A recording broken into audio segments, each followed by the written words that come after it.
With Hashem's loving grace, Baruch Hashem, hello to everyone. A special message for everyone that's listening to us about the importance of Aliyah, what it really means. What does Aliyah and Emunah mean? What is the whole purpose on earth? Can you imagine someone going out on a baseball diamond and say, "Excuse me, what game are you playing?" He says, "I don't know." He says, "What's with the attempt? You don't know that you're supposed to hit the ball over the fence and run around the bases and score runs?" No, he says, "I thought it was a football game." No, this is a baseball game. Or you go on a basketball court and you ask the guy, "What are you playing?" He says, is this rugby?" "No, this is basketball." If you touch the other guy, you foul. People don't know what they're doing.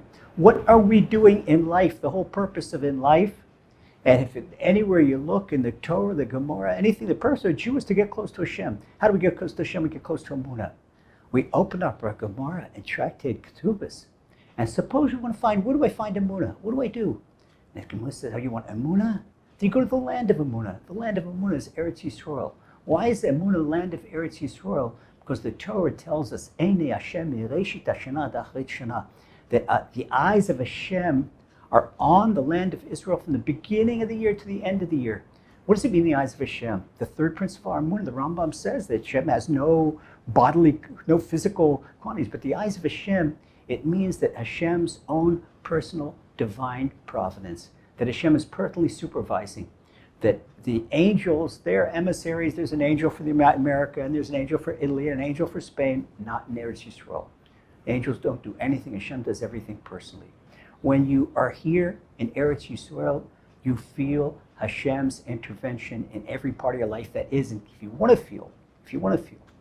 And we see this right here. There are people that want to feel it and get very, very high, get close to Hashem. People that don't want to feel it. All the problems in the land of Israel. People say, "I don't want to come to Israel because the parnassa is difficult and this is difficult and the people aren't so polite." They don't understand what Eretz Yisrael is all about. You come to Eretz Yisrael in order to get close to Hashem. What does it mean close to Hashem? The Gemara itself tells us that outside, what is the meaning of the Mitzvot outside of the land of Israel? It's like a practice game. It doesn't count. In the soldiers, when we right after basic training, and we didn't know how to fire so well our weapons and your weapons, so you start using war games and maneuvers with plastic bullets, and after you become more proficient, then use live fire, and after live fire, ready to go to the war. And doing mitzvahs outside the land of Israel, sorry, it's not my words, the words of the Gemara, it's like firing with plastic bullets. They're just practicing the mitzvot in order to remember them in Eretz Yisrael. And people come to see Eretz Yisrael, but the whole life, the whole rhythm in Eretz Yisrael is being close to Hashem. In America, you don't ask if a tomato is kosher or not. In Eretz Yisrael, you worry about a tomato is kosher because there are mitzvot, a whole set of mitzvahs that are connected to the land of Israel that have to do with the holiness of the land of Israel. Why the mitzvot? That tomato has to be kosher in the land of Israel because tomato is grown in holy soil. That means when the tomato comes out of the soil, it has to take out a tithe, have Maser Rishon, Maser Sheni, Truma, all the mitzvahs. And people are disconnected. Our whole rhythm in the land of Israel is living with Hashem. And when you live with Hashem, that's Emunah, that's above nature. Therefore, you see things in the land of Israel that defy nature. You see this in the economy. You see this in the war. People on paper are below level of poverty. Come to see, I don't know a family in Eretz Yisrael, even the community don't know, doesn't have wine on their table on Shabbos, and challahs on Shabbos, and fish on Shabbos, and chicken on Shabbos. Where? They don't know. That's here. It all defies nature.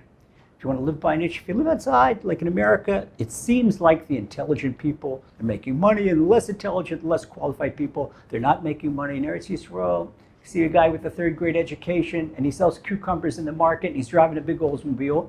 And you see a Russian immigrant with a PhD in nuclear physics, and he can't even find a job packing groceries. And it doesn't matter what your degree is, doesn't matter here, anything. People talk about high tech.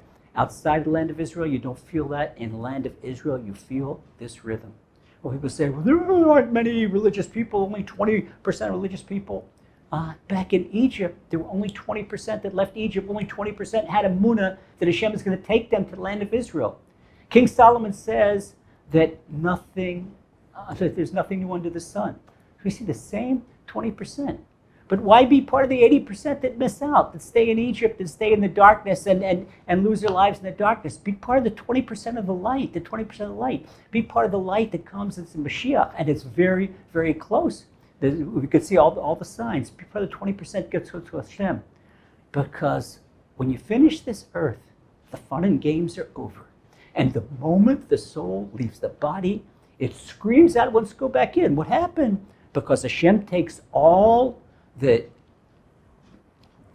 body hides the light of the soul, and now this blockage, this obstacle is removed, and the soul sees the light of Hashem. It's not in this dark jail anymore. Oh, I'm going to go back and learn the money. You can't do that. You can do that while you're still here. The moment the game's over, that's it. You can't score a touchdown after the referee blows the whistle.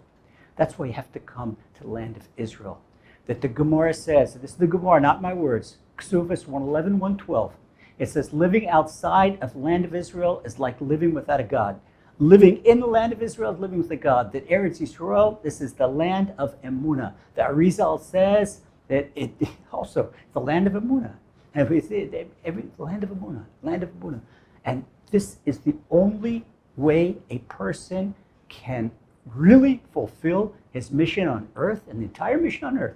This is what it said at the beginning, the game. What's the game? What are we doing? It's not a game. But the neshama comes down here for one purpose only, to get close to Hashem.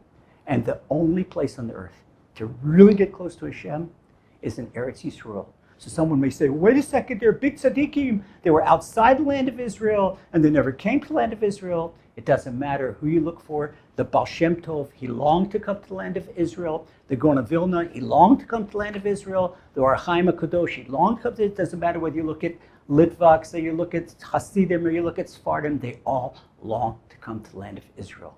So if you're not yet in Eretz Yisrael, Hashem won't say, how come you're not in Eretz Yisrael? He knows, Hashem, if you're still outside of Eretz Yisrael, also you have to look at that with Emunah. Hashem wants you out there. But what Hashem is going to fault you for is saying, why didn't you want to come to the land of Israel? Why didn't you pray to come to the land of Israel? Why didn't you believe in the land of Israel? And this is the correction of sin of the spies. You have to believe in the land of Israel. If I believe in something, I'm going to ask Hashem for it. I'm going to pray for it. And if I pray enough for it, and we learned this from Moshe Rabbeinu, it's going to happen.